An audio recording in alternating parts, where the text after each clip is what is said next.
phénomène, on peut facilement l'observer empiriquement.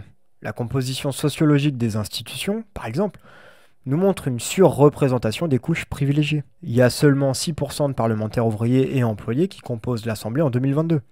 Un autre phénomène qu'on peut observer, c'est la porosité entre le milieu de la finance, de l'entreprise, du capital et la fonction publique. Au cours d'une carrière, il n'est pas rare qu'un élu passe par le privé, siège à des postes importants, puis repasse dans le public, etc. Il y a même régulièrement des cas de conflit d'intérêts où les élus votent des subventions pour des sociétés privées où ils travaillent, ce qui est évidemment interdit. Rien que sous le quinquennat de Macron, on a eu plusieurs cas de la sorte.